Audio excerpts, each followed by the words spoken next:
Have you ever spotted McDonald's hot, crispy fries right as they're being scooped into the carton? And time just stands still. Ba-da-ba-ba-ba.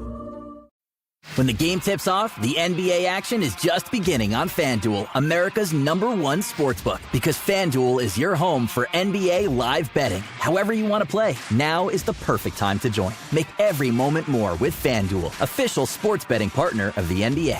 21 plus and present in Virginia. First online, real money wager only. $5 first deposit required. Bonus issued is non-withdrawable bonus bets which expire 7 days after receipt. Restrictions apply. See terms at sportsbook.fanduel.com. Gambling problem? Call 1-800-GAMBLER. The Trailblazers quite literally limp into the All-Star break. Injuries are hitting again. They lost 3 in a row.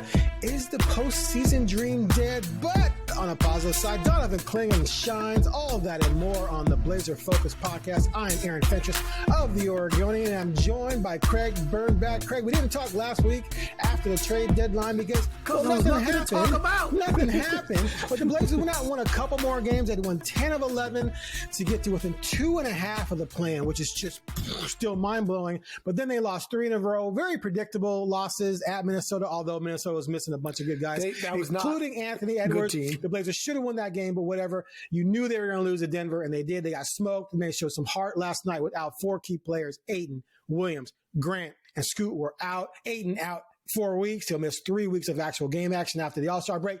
But let's start here, Craig, with the 3 losses. They're now 4.5 back of 10th going into Wednesday night. Golden State plays tonight. I can't remember against who. I think the Pelicans maybe.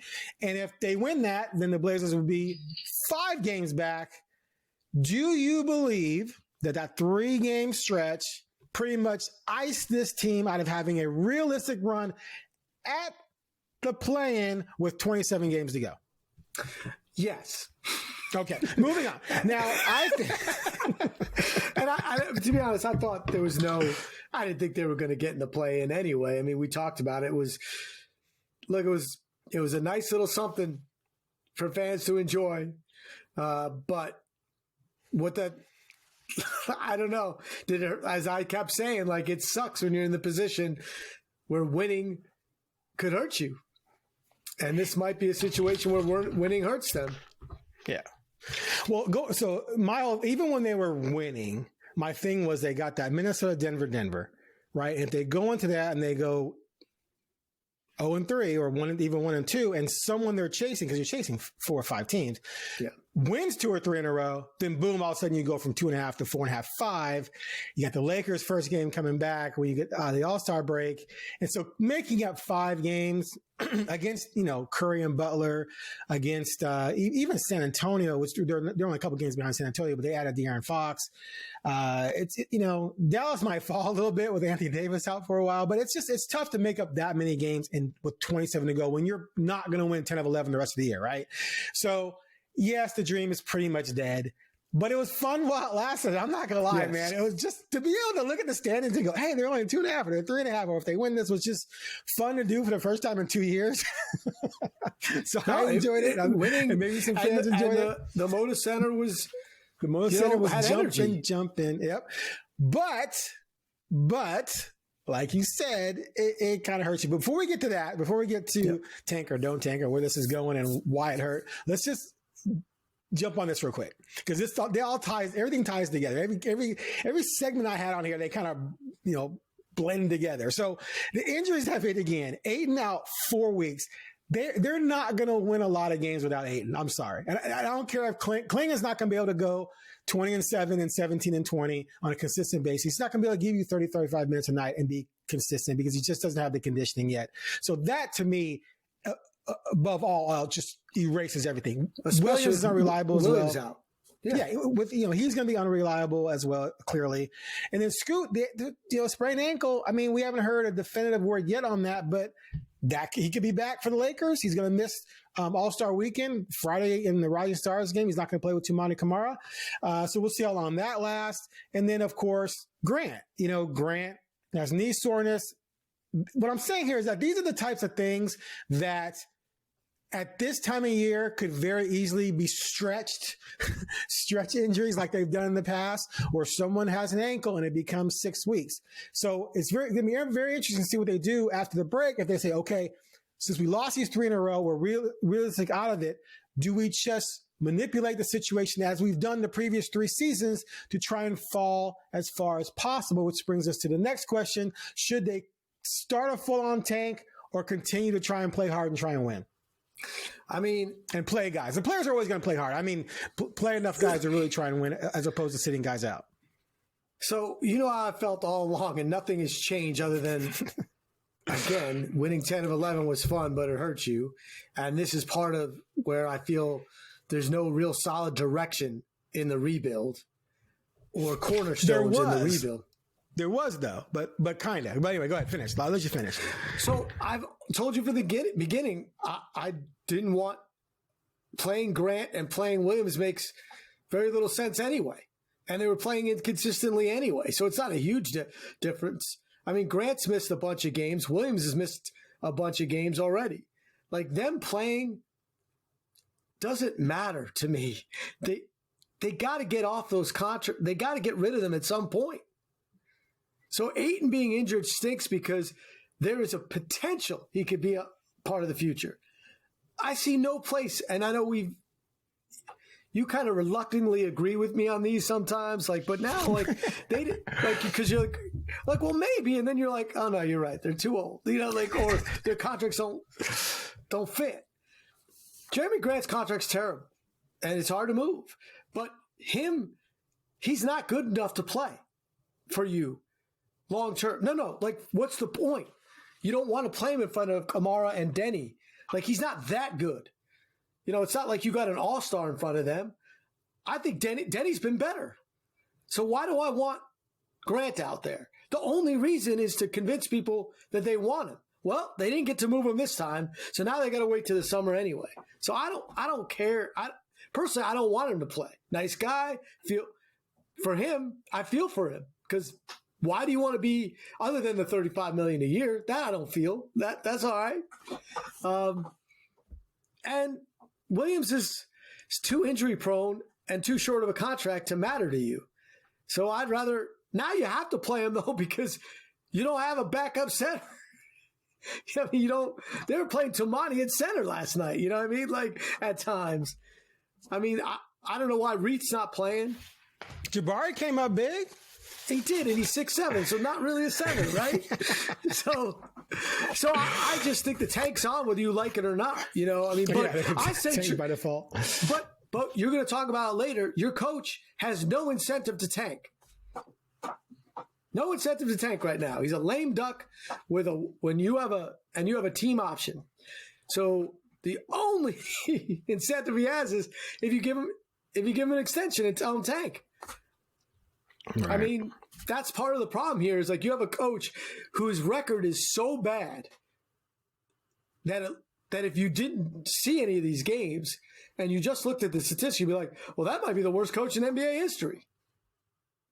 And he has no incentive to keep losing if they're not going to invest in him.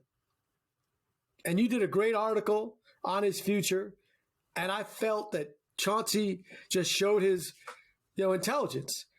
Because he walked that balance beam with you so beautifully. I want to be here, but hey, it's up to them. And I've always had my back against the wall, so I don't mind being a lame duck, because I'm just going to do what I've always done, which is move forward and succeed. Well, succeeding might hurt your team's overall, ability to get good players. But why would he care right now? So that to me, like you said, everything comes together. I say go try to win with the young guys. Do the best you can, because you're not going to get into that 1, 2, 3, the top level to increase your odds enough to tank completely, because you just won too many darn games. So, man, this is one of the most convoluted things I've ever covered in sports, I think. And it's so hard. Everyone out there has a position that's literally both right and wrong. Right. Because everything's all tangled. So their direction entering this season was, we want a shot at Cooper Flag. We don't believe this roster can win enough games to not give us a legit shot. But we want Chauncey to develop and show improvement. One of the things we want to see is don't have a lot of blowouts. Well, it's kind of difficult to be bad enough to lose 55 to 60 games and not get your doors blown off a lot. The math doesn't work. If you're shooting poorly and you turn over the ball too much and you play mediocre defense bad enough to win to 27, 25 games, there's no way you're not going to get your asses kicked on some nights by teams that are way better than you. It's impossible. So that whole thing never worked. Now, if you said we want to be 500 and eliminate some blowouts, that makes sense. So I went back and I looked at OKC. I'm going to always compare everything that's been going on to OKC because their coach was put in the exact same situation Chauncey was. And they stunk. They won in the 20s, but they stuck with it. Then they won 40. Then boom, last year they had the second best record in the league. This year they have the best. Now, along the way, they got Chet Holmgren because they got that top 3 pick, right? Which the Blazers are probably blowing right now. Although and they got SGA. Right. They had him coming in. Now, they knew they had a cornerstone. Well, they believed. They didn't know for sure he was going to be this guy. And they were right. Right. But I went back. So last year with 370 missed games, the Blazers lost 14 games by 20 or more. I went back and looked at that first year where they won 20 something in a shortened season, 72 game season. They lost 20 games by 20 or more. So again, it's a bad team. You're going to lose a lot of games. They did nothing to change this season really, other than add Denny and then, Klingon, I guess, in the draft. So to me, it was just counterintuitive that you wanted to get better and improve enough on defense to show something to Bert and Jody while also still playing your way into getting a top pick. So they were on their way to at least playing for the pick, although the defense wasn't necessarily improving and the team was still pretty bad and Scoot was struggling and Shaden was struggling. But then pressure was applied to Billups in January. Yep. He received some pressure. Like, we gotta look better. For whom?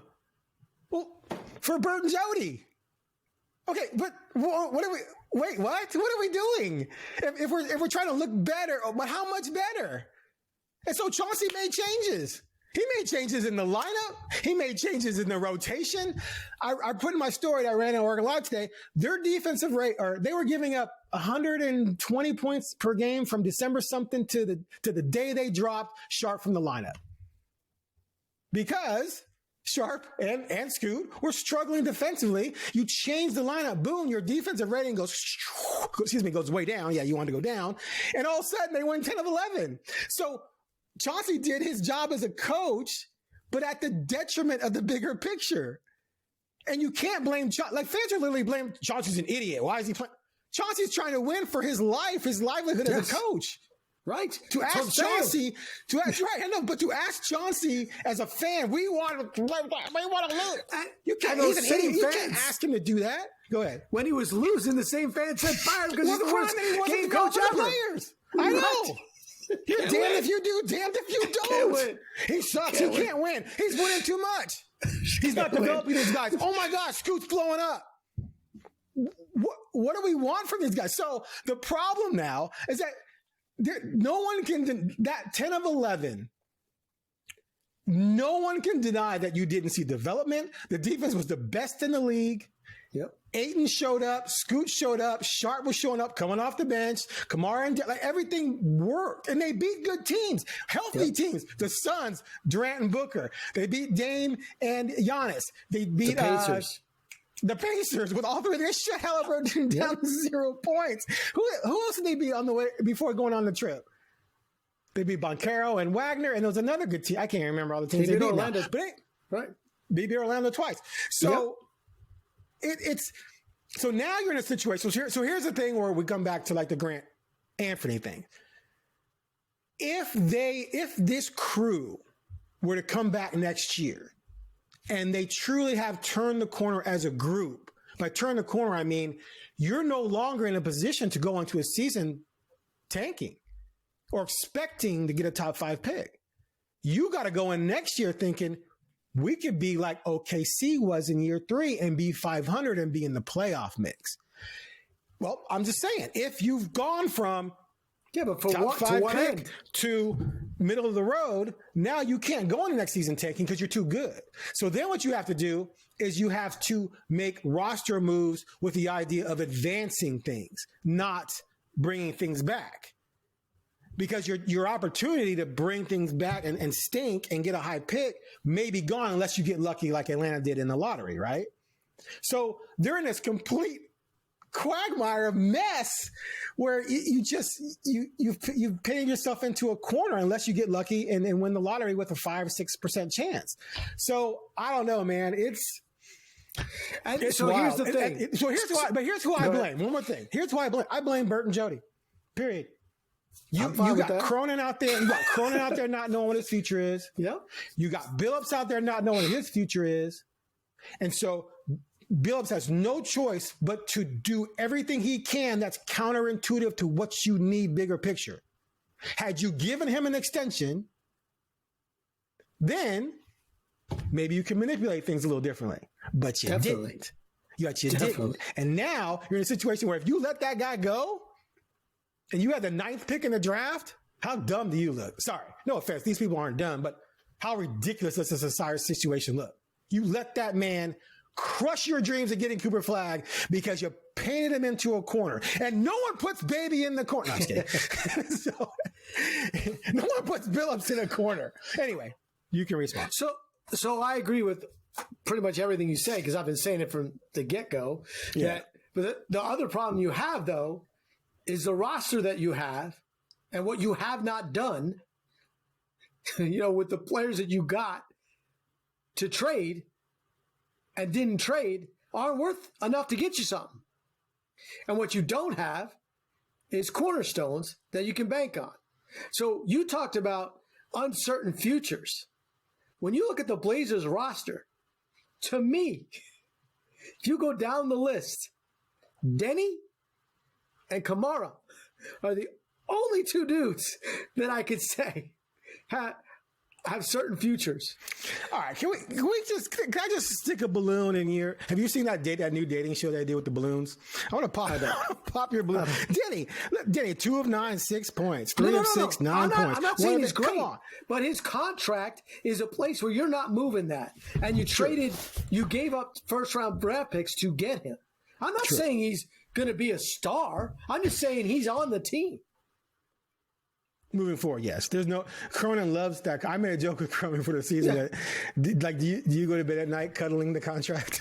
Because it's just the perfect contract. This has nothing to do with me thinking that they're the greatest thing in the world, even though I do think Denny's the greatest thing in the world. But I'm just saying, I'm just saying when you look at it, Jeremy Grant, he has no idea what his future is. Ayton, no idea what his future is. Your guy. I mean, how does Simons know what his future is? Doesn't know. Now, if we move Robert Williams, no, what is his future? He doesn't know. Not with the Blazers, probably. And then we get to the Klingon, fine. He just got, I'm putting him, he's got a little bit. Scoot, we're still not sure. We're still not sure if he's a star in the making or one of the worst offensive players in the NBA. Shane Sharp, I'm sorry. It's been a bad year for him. Getting benched on a bad team when you're the 7th overall pick in year 3, I don't care if you've only played a season's worth of basketball when you add it all up. It's not good. When your coach says, your defense is so bad that I can't play you, it's not good. I can't start you. He plays them. I'm sorry. Right. Can't start. But on this team, so his future is not certain. That's problematic. He's shooting 31% on threes, which is very disappointing. He shot 36 as a rookie. Yeah. It's bad. And his shot selection is not good. He makes a lot of them, but he takes shots that stars should take. And the pressure that he has. He's been given that green light, though. And I'm okay with some of the green light, but not all of it. I'm just saying he's not. You watch Kamara and basketball IQ, it just blows your brain off. You know what I mean? Like, the guy knows everything that's going to happen before it happens. It's insane what he can do. Even on the offensive end, he's in the right spot and doing all that. They talk about Chris Murray being always doing the right thing. You do not say that about Shaden Sharp on either side of the basketball. Chauncey Billups is not like, that guy does everything right. He's like, you don't do enough right for me to feel confident in our 7th overall pick in his 3rd year to start him. And clearly he did this for a reason. It wasn't just because of, it was to make a point. Like, yeah, wake him up. I have been told I need to do better. Well, guess what? You are not good. You don't play the way I need you to play. You're not smart enough on the court for me to play you all the time. So right. I just think there's so much uncertainty, and I don't think they have the pieces. Think they have the pieces to be mediocre. See, I disagree. You think they have the pieces to be mediocre? Beyond mediocre? Oh, I think if they came back in the next season with this exact same roster, I think they would play 500 ball. Right. That's mediocre. I'm with you. I thought you said they didn't. I thought you said they didn't have the pieces to be mediocre. No, they have. Right now, their best case scenario is mediocre. Right. The whole reason why you blew it up is because you said mediocre and not even mediocre. Let's be clear. The Blazers were not mediocre for a decade. They were good. Right. They just didn't win a championship. They just didn't get to the finals. They almost did, but they weren't mediocre. They were a consistent playoff team that battled for 50 wins almost every year. Right. And you said, nah, like that. Nah, let's start over and go try to be a championship team. And some of the fan base was like, yeah, I'm sick and tired of not winning a championship. I'm sick and tired of losing in the second round of the playoffs. Well, now guess what? Your best case scenario next year is to make a play-in or battle for a last playoff spot. No, you can't contend and not see the pathway yet because you don't have Cooper Flagg and you don't have SGA and you don't have, what Minnesota has in Edwards. You don't have that guy that you're like, well, we just got to put the backpack on this dude. And you're not going to Jalen Brunson it, right? Because no one signs with you. As bad as the Knicks were getting free agents for a long time, they got him. And they did the right pick, right? They picked a guy that no one knew. Not enough people knew, oh, that guy's an all NBA player. So, yeah, you could get lucky and get that all-NBA player at pick 11. It's not unheard of. But it's just luck now. You haven't built up the resources to be able to make a trade that will get that player yet. And you were supposed to get it with 3 lottery picks. I mean, that's the truth. Like, you took 3 in the top 10. You're hoping for one of them, right? And so far, we're still hoping. We know Klingon's not going to be. I mean, I guess could he be Jokic? Yeah, nobody's Jokic. It's crazy. I think he's going to be what he's going to be, but I'm starting to doubt Shaden Sharp now. And coming into the season, that was my big hope. Yep. And now I don't feel that hope. I'm worried. And I'm now putting more eggs in the scoop basket, and I don't really. I don't think those eggs are safe, But that's the part. I believe 100% that we will never see a Blazers team anywhere near contending if their best 2 players are Scoot and Sharp, and I think that sucks. Almost a lot. Well, yeah, because they'd have to be as a duo as good as Dame and CJ, who had 1 year where they made the West Finals, but they were never truly contenders. So, do I think Scoot and Sharp are going to be? Is their floor Dame and CJ? I can't see one of them being Dame right now, but it's early though, right? Because Dame at this age was at Weber State. Right. So we can't sit here and say what Scoot's going to be at 24, what Shaden's going to be at 24. So we have to give them time and be fair. And just like, we came in with high hopes for Sharp and worried about Scoot, and now we have better hopes for Scoot and worried about Sharp. That changed in 4 months. Obviously, I mean, so everything could change on a waivers. dime. By this time next year, it could be like, oh my God, Sharp's an all-star, and Scoot just barely missed it. No, He's got the athletic ability. Yeah, give them time to grow and develop. We can't jump on anything too soon. I would just, if I had to bet money, I would say, yeah, those two can't be your best two players, and you're contending for anything at this point.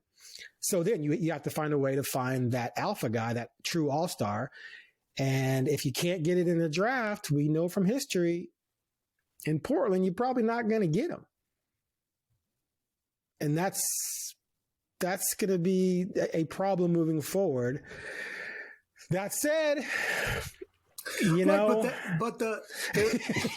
there is possibilities to make the right trade for the right player at like the SGA trade. You know what I mean? Like, obviously you had to have big pieces to get that, but it's not unheard of to find the right with the right. Yeah, but you got to get lucky. I hear what you're saying, but you got to get lucky. And you have to have parts that people want. Exactly. They got SGA and picks because they had Paul George, Yes. So now, okay, so let's shift to the All-Star. But that's why we go back to your point, and I hate to do this, but that's why the Dame trade, as you said, you didn't think it was enough. Because it all fell on Ayton. You didn't get a young, promising star, and Ayton was the best player you got, and you're banking on picks, and most of the picks are gone. You do have hope with the Bucks pick in 2029, right? But that's insane. I know. So, but here's the thing: the pick and those swaps have a lot of value, which has been written about. CBS Sportsline or whatever, CBSSports.com did a story on it. That the Bucks pick in 2029, I think it is the most valuable pick out there or whatever. So can you package that pick and other things with Grant to get a star back this summer, the next summer? That's what you're sort of hoping to do in the next couple of years. So, all hope isn't lost, obviously, and anything can happen. We'll see. But the fact that they blew up this opportunity to have a really strong chance of getting a top 3 pick, everyone has a right to be disappointed about that. Okay, trade deadline.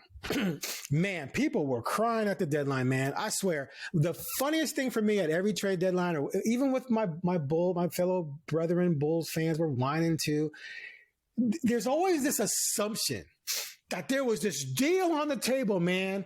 You could have gotten 8 first-round picks, 2 swaps, 2 young players for Grant and Simons, and Cronin said no. I don't believe that at all. In this environment, in this climate, I believe the best offers they had, well, I've been told this, were, we'll make a move because we like Grant or Simons better than these other 2 guys who have equally mediocre contracts, and we'll toss you a couple second-round picks. Well, why are you taking back bad contracts for lesser players for second-round picks? And only 7 first-round picks were exchanged. The entire flurry of trades with all that activity, first-round picks were held on to as gold. So they couldn't extract first-round picks from people. So all these complaints about they should have done, is based on nothing other than the fantasies that fly through people's heads as to what was available. I believe nothing great was available. I also believe you don't have to making a trade at the deadline is not imperative unless you are trying to reshape your team for a run that year. And Cronin talked about 2022. They tried to get Grant from Detroit. It failed. They got him 4 months later. Last year, they tried to get Denny from Washington at the deadline. It failed. They got him on draft day. So let's see what happens in the future based on conversations they had, which Cronin said there were some things that were close, but not necessarily, near the finish line, but they had some good discussions. And let's see if something comes out of those in the summer without judging them harshly now, when making a trade now does what for you? Not all that much more than if you did it in the summer. Yeah, I agree with what you said. My problem is this, no one valued what you had enough. And that's your fault too. I mean, this is what you did. You signed Jeremy Grant to that contract and lost Dame. Now that it's a rock. And that contract, by all experts, beyond me saying it from forever, it's a bad contract. No one wants it. He's not worth it. So the Robert Williams thing, the only reason to get him was to trade him for a first round draft pick. I mean, and you didn't. So can you do that in the off season? Okay, maybe in the summer you can. You can't keep saying, well, we didn't make trades because the value wasn't there, and then say try to make it like it's a good thing. Like, I get it. You don't want to dump things for nothing. Brogdon, like, people talk about Brogdon turning into Denny. They didn't want Brogdon. They wanted the first round draft pick. Like, Brogdon didn't. That wasn't. But the contract. Sure. Had the value. Space of it. But that is not. Right. That is not why the original thought of bringing Brogdon in was this is a piece to give a contending team before the deadline to bring in a high draft pick to build up resources. Right. They got what they got. The Blazers moving money off your roster to get with a pick. That's not that hard.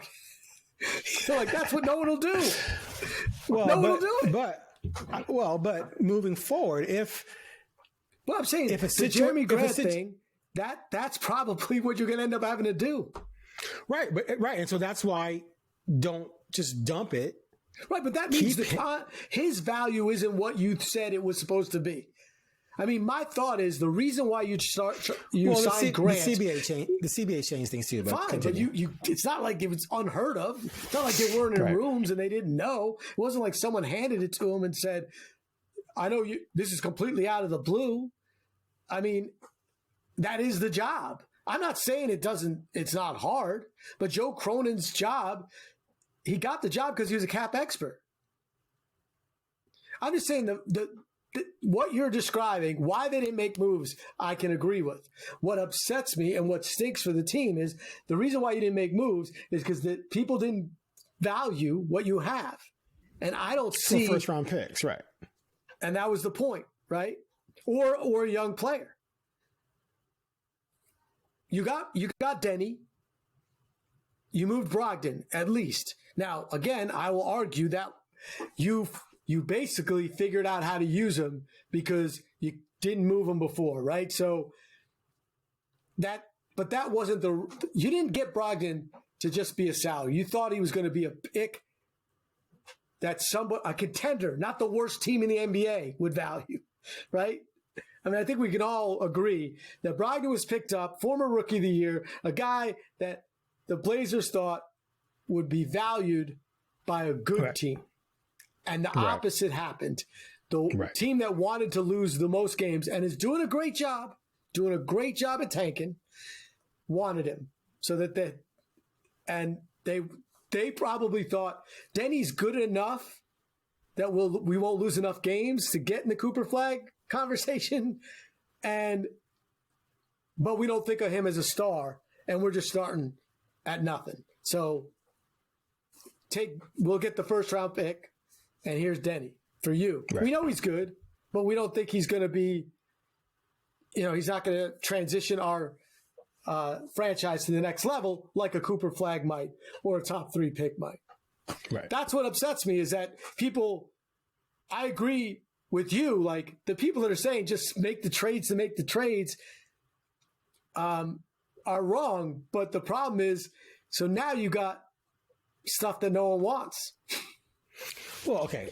It's not that no one wants. It's that no one wants at the level of compensation the Blazers would desire at this time. So, like good stuff. Right. First round picks. Right. Or that's what I'm saying. I'm not going to give up a young, promising star that the Blazers might want for Grant at 30. I don't think anyone should have ever expected that. But I don't know what they expected with Grant. I really don't, because I said it from the get-go. They had to meet a salary floor, and they liked Grant, and they kept him. And there was initial feeling that he was going to help them be better than they expected to be when everything went absolutely kaput. But regardless, the thing at the end of the day is this. The same thing you did with Brogdon, you can do at some point with Williams, Grant, and if you feel like you're ready to move off of Simons, because you have the contract. And then the player themselves is going to have a certain amount of available value to the team they're getting, who's taking them. And then it could be a situation where you're either getting better compensation because their contracts are shorter, or you're attaching first round picks to them like you did Brogdon and getting back something you covet. And you can't get that player back that you covet unless you have contracts to swap out. All these big moves we saw, contracts were flying everywhere, right? So you have to have contracts to be in that game. And then you have picks and swaps that apparently have value with the Bucks that you can dangle to attach to those. So that's why you keep them and don't just dump them for second rounders. The trades that you were talking about, valuable players. I mean, even in the Mavs thing, it's star for star. Even Jimmy Butler went for a starter, an above average starter. Yeah, it depends on the team and their needs and their desires. There's going to be a team out there that's going to take the bad contract and your picks to take a player off their hand that they can't win with. That's going to happen in the next couple of years. The players that got traded for this were good players. I know, because because both teams wanted to continue winning. There's going to be situations. Okay, who'd the Bulls get for Levine? Right, but the difference is someone wanted Levine to start. No, I'm saying you're the team taking. I'm saying you're the team taking Levine. They got a first round player. They got their own pick unprotected or completely released. So now it's not they didn't actually gain a pick. No, they weren't going to lose it if it was top 10 protected. They're going to be in the bottom 10. So they were never going to lose it. It literally, all they gained was if they accidentally, fell out of the top 10, they were just getting off still that get the pick. They were getting off that contract. That right. So that's my point. So I'm just saying, if that makes the my Bulls point. had no interest in Levine. Let me finish. The Bulls had no interest in Levine. But if that situation comes up again and someone knows, okay, it's time for us to dump this star, we can't win now, we're going to dangle this out there. You have contracts to go get that and maybe sweeten it with the future pick. Now, boom, you get yourself a star. Let's hope that's so. What I'm saying. I'm just saying that's the supposed silver lining that could be in play. Right. But that's not what I'm saying is that it's was not what originally. No, it's not the original. But you have to adjust and change and adapt or die. The CBA changed and everything's thrown out of whack, and teams are not just throwing around first round picks anymore. And so, in the end, I would just to me. In the end, there was no way I would have traded Simons. Well, again, it depends on what you're getting. No, I'm saying we know that they weren't getting 2 first-round draft picks for him, which was the dream at one point, and then they weren't even getting 1. So why would I trade a 25-year-old who's my best offensive player, and I still don't have a vision, anyone there to, go ahead of him? So the thing is, there might have been a first-round pick, but it could have been late, and then the contract you took back had 2 more years on it. For a guy you do not want. No, that's what I'm saying. I wouldn't trade him. It's not worth it. Right. I'd rather keep Simons. Right. 100%. And anyway, because I still don't know, I might need him. You know what I mean? Like if your goal is to be mediocre, he's going to be. I don't think. I'm just saying next year. Yeah.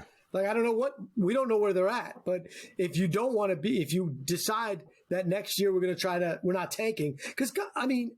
At some point, you got to stop tanking. You can't tank 5 years in a row. Like then you just stink. Like at what point do you stop the tank? I mean, Chauncey Billups is not going to come back to tank again. You see what I'm saying? Like if they extend him for a year and they don't offer him a 5-year deal or 3-year, a 3-year deal, he's going to walk. They can't. Well, if they have the contractual control. They can pick up his option and then he has to come back. Right. The problem is if you do that and make him tank, well, that's just bad business. Right. That makes you crazy. Horrible. And he'll walk. And if he comes back and he gets you, 500, then he's proven to the world he can coach in a completely dysfunctional situation. He's out. He's going to get a better offer somewhere else. He's going to tell you guys, skip you. I'm out of here. You didn't take care of him. You didn't do right by me. And let's be clear. So, yeah. Just because the Blazers have that option, let's not act like coaches and players with contracts can't push their way out. At some point, Chauncey could say enough. Well, his agent, Andy Miller, is a part of Clutch Sports. Right. I mean, they have Scoot and they have Sharp and Grant. So, yeah, I mean, at some point you're like, okay, you cannot, either you extend them or you don't pick up the option. Right. Period. Like, and if you right pick now up this they're playing option, it perfectly, but at some point he might say, let him go find another job. You know what I mean? And that's when, coaches and teams come to the agreement that they're not going to, mutual agreement to part ways. That's the mutual agreement to part ways. Yeah, we don't pay you your agree. whole contract. You don't make me stay here again. That's what and I feel that's where they're headed. Yeah, no, I agree. Now imagine this. Let's say they let Chauncey walk. They bring in another coach and they dump some guys in the summer and then they go in to tank again next season. How dysfunctional would that look?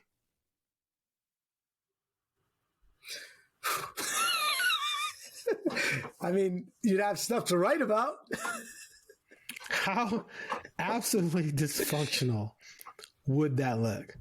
So really, the problem for the Blazers right now is they painted themselves into a situation where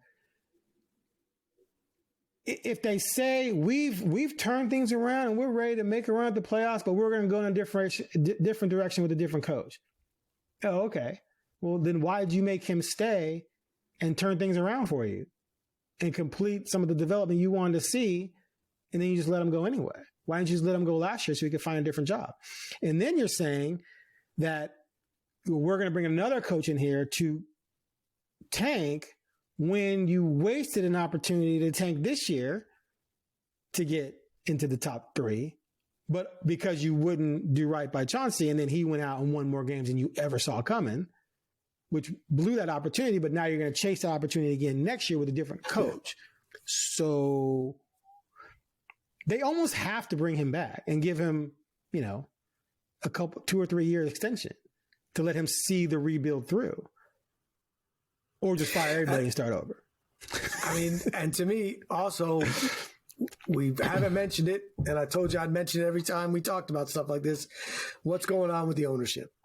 What is their actual plan? We have no idea because Bert and Jody they don't speak, so you have no idea. You can't interview them. You can't find out. We know it's in a trust. We know it's got to be sold eventually. We don't have an idea when. We do not know what they even want. Like, you're speculating. It is absolutely 100% clear, without a doubt. They have no intention of selling this thing anytime soon. They don't need to. They don't have to. It's at the bottom of the list of everything in the trust that needs to be sold. It keeps accumulating value. A couple of years ago, supposedly Phil Knight offered him $2.3 billion as a joke right now. They were smart not to take that. Phil Knight would have made a cool $1.5 billion in 2 years just by making that deal. So Jody Allen won that battle. And Bert Cole is having a lot of fun running the team from, behind Joe Cronin. And I don't think he has any intention of giving up his hobby anytime soon. So I don't believe this team.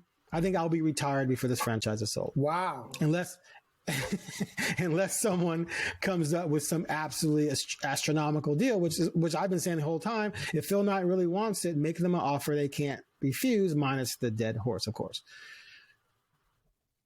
That was a Godfather reference for anyone out there who did. I know. I know you knew that, but we might have young listeners who are like, what does that mean? Fentress hates horses. I feel I'm not, you know better than I do. My thought is eventually Adam Silver and the NBA will be like, enough. They don't like trusts. They don't like trusts. And they can not like them all they want, but what legally can they do? Oh, well, I think they've shown they can put the pressure on ownership to sell. I just think they could, and they do. So let me throw one more thing out there for you.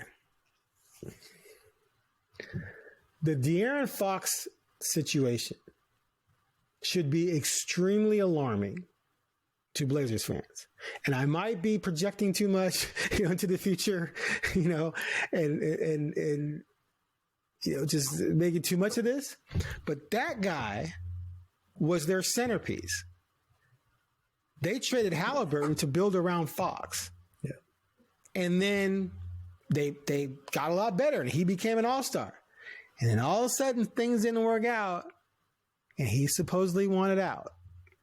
And now he's in San Antonio with Wemby.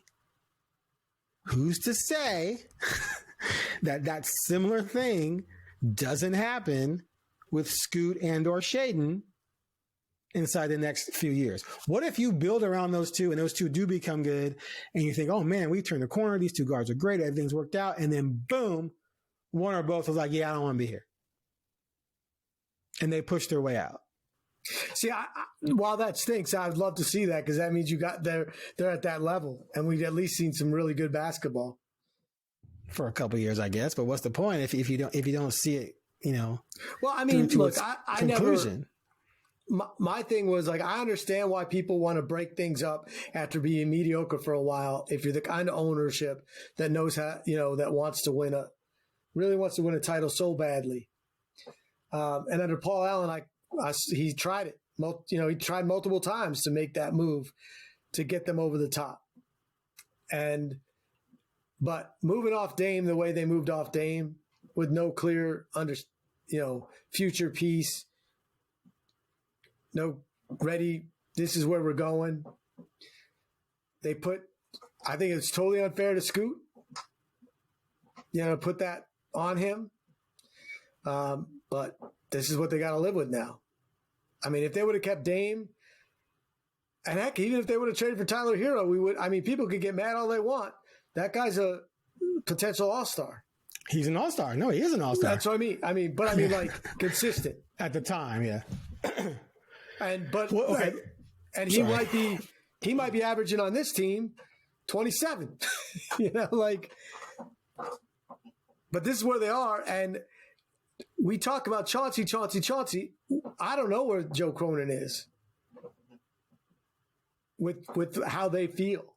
Because if they do want to own this team forever, then Joe Cronin might not make sense. There's no doubt in my mind that Joe is as much on any hot seat as Chauncey. Because if you're Joe and you're not being pressured as well to see some kind of improvement, you don't let what happened. That's the whole thing. The winning of the 10 out of 11 had to be allowed to happen. Because you can do things to prevent that from happening. And instead of going 10-1, you go, it's a hot stretch for you at 6-5, 5-6, right? Still a nice little stretch. So, yeah, if you're Joe Cronin and your future's secure, you want that top 3 pick, man. Again. And so that's where the monkey wrench into this whole thing comes in. It's like, there's just too many people with, converging agendas to save their own ass that just don't mesh with what should have been taking place. Now let's end on a happy note. Let's go high. Donovan Clingan. 20 rebounds, baby. Dude, 20 Donovan rebounds. Clingan, healthier, still has conditioning issues. And someone asked me in an email there, how is Donovan Clingan not in shape? It's not that he isn't in shape. It's that he's not in 33, 34 minutes a night NBA shape. He's 20 years old. So he's not even old enough to buy alcohol, bro. He's 7'2", 280 is what he's listed as. He has not grown into his body yet. He is still, exactly. He still has baby fat, right? He's still developing physically in terms of just understanding how to move his body. Like, he's just to lug around 280 or 290 pounds like that has got to be exhausting, especially when you're not fleet of foot. So you're not a light. You're not a light like Shaq was. Shaq came in 38 minutes a night. Well, Shaq moved like a point guard. So his weight was proportionate enough and his athleticism and his build was proportionate enough where he can control that and move and do things. It didn't, whereas you can see Donovan's lumbering sometimes. So anyway, he's had a couple injuries which held back his conditioning. Not forget, but look at Shaq when he was 20 and then look at Shaq when he was 28. Yeah, I mean, they're two different people. Right. His head got muscles. Yeah, but Shaq did come in about 260, 270? A little bit lighter maybe, right? He came in, but he was huge and he was lumpy and he was looking like a baby. No, he just looked like a baby. But he was much right. He's an athletic freak. There's a reason why Shaq is Shaq and others have never been like Shaq, right? Exactly. I mean, it was crazy. But his body transformed into an unstoppable force. Right. So anyway, so Donovan got thrust into action because of injuries the last couple of games. He started last night, and he's playing against Jokic, man. And yes, Jokic won the battle. He had triple-double last night, 27, 15, and 10. He had 40 and whatever the other night. He dominated. But Donovan went out there and put up 21 and 7. And then last night, 17 and 20. First Blazers rookie to get 20 rebounds in a game in 40 years, Craig. 1985. Guess who it was? Late 1985. 20 rebounds in 1985. Rookie. Who's a rookie in 84, 85 who could get 20 rebounds? He did it twice that season, too. Did it in February as well. Come on. 84, 85, 84 draft. That's not that hard. I'm 84 draft. The most devastating draft choice in the history of the franchise. Oh, Sam Bowie. Sam Bowie. You know what's crazy? I went back and I looked at his game log. He was good. He has some nice games that year. So, man. if you ever look back, and I have, you look at Sam Bowie's numbers, he had really good years. And he had less injuries than you thought. He had solid years. I'm just saying, he's the bust compared to Greg Oden. Oh, it's way different. He had a career. But, Michael Jordan. Yeah, still a terrible pick, but I still do what Bobby Knight did. I would have played him in center. Here, I'll say this. I don't think you could expect more from what Klingon's doing. I mean, I just don't think you can. I mean, he makes his free throws. He blocks shots. He rotates well as fast as he can. He dumb fouls people, but he fouls them really, really hard. And he gets 20 rebounds, 17 points at altitude too. Like, that's hard to stay in the game. And second half, he had I think he had 10 offensive rebounds for the game. A bunch in the second half when they had outscored Denver in second chance points like 14-6. So he was killing it on the offensive glass, which and he is plays huge, his obviously. butt off. Yep. I mean, he plays his butt off. He plays and he gets hard. so upset. They're down like 23, and he doesn't think it's a foul on him, and he's like so mad. I'm like, that's right. But I told you, Summer League got the 5-second violation. It was like winning the NBA Finals. Like, it. And he's won 2 championships. And this is one thing I know about my Jersey brethren. If you play for Danny Hurley, a Jersey guy like that, you better play hard in practice. You better play hard in every game, or he will rip you a new one. I mean, so he knows how to be coached hard and is not afraid of it. So, right. He just doesn't have that. You look at him and you're like, well, he's really, really doing the best he can. But I don't think anyone should be disappointed in Klingon. And the fact that he can not foul out, like in 12 minutes against Joker, I thought that was for sure going to happen when the game started. I was like, this guy's not going to make it through the first quarter. Because, Jokic just fakes. I mean, that's the best thing about being 7'2". He does not jump. You know what I mean? Like, he's like, no, I'm not going to fall for it because I don't ever jump. Even you, I don't need to jump because you don't jump. So I just put my hand up. But he just, to me, did a remarkable job getting schooled by the best player in the NBA and not looking. I mean, he gave up a triple-double and over 40 points. And we're going, he did really well. Like that's not easy. And it's because to be fair, most of the damage the first night was done against Ayton, but go ahead.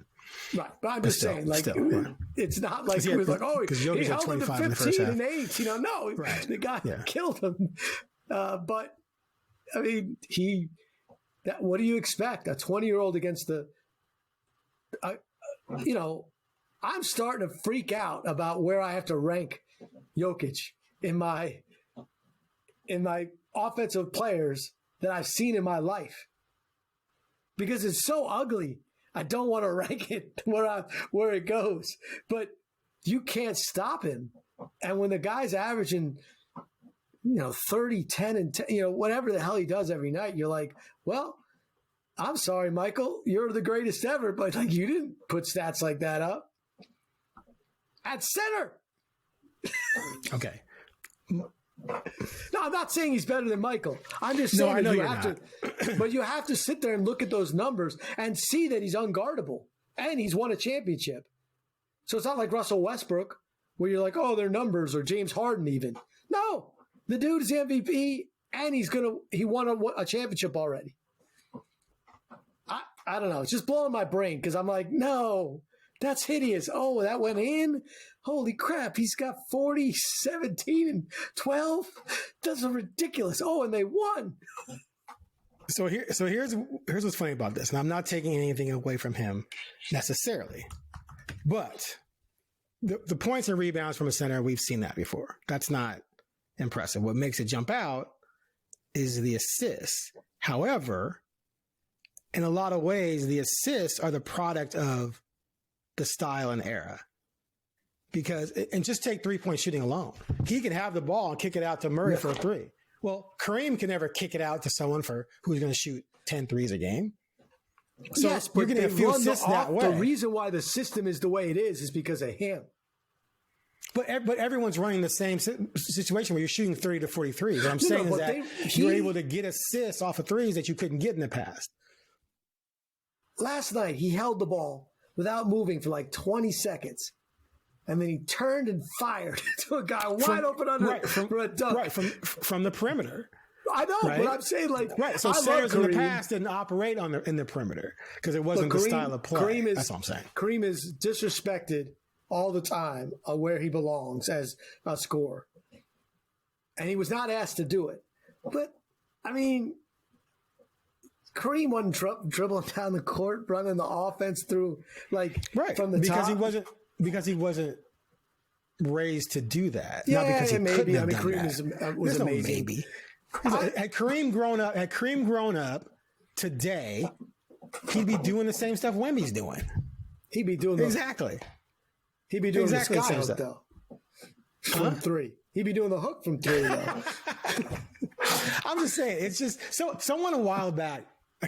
He's a big Bay Area guy, Golden State fan, and he was going off about how stupid and arrogant the coaching was back then. How come they didn't have Ewing and Olajuwon and those guys shoot threes? They were so dumb. It just shows how back. And I was like, whoa. You have to take your brain and stick it back in the 70s, in the 60s and 70s and 80s, and understand that the three-point line was adopted as a gimmick to allow teams to have a better shot to come back late. It was never adopted to shoot 30 to 40 a game. Move them off those unstoppable centers. Well, but teams weren't shooting them. Teams were only taking 5 or 6, 7, 8 a game, and that was usually to try and come back. So you weren't going to take your big, your Kareem averaging 30 and 16, who's got the sky hook, and now have him shooting threes, or Ewing or Olajuwon. And those guys didn't grow up with a 3-point shot as kids, of course. Whereas today, every kid is growing up shooting threes, and then you couldn't play zone. No, but I still think this is way more important. A kid at 6 or 7, you don't necessarily know they're going to be 7 feet, right? But they're growing up playing like they're going to be a guard, playing like they're going to be Curry and shooting threes, and so they're developing all that skill, and all of a sudden, boom, they're 6'10", but they developed all that skill, so they're a stretch 4, a stretch 5. That's about evolution, not about having the ability or the talent. That's all I'm saying. Oh, I agree. Patrick Ewing, Kareem today would be, doing the same thing. Patrick Ewing didn't shoot the ball at all at Georgetown. Dunked, blocked shots because that's what John Thompson wanted, and it won. He got to the NBA. He had the best turnaround jumper he became one of the best shooting centers in NBA history. Yeah, his mid range, his fadeaway, all that stuff was just beautiful, unstoppable. Yeah. And he actually shot a few threes at some point, and they looked good. If Patrick, he shot Ewing, 0.1 a game.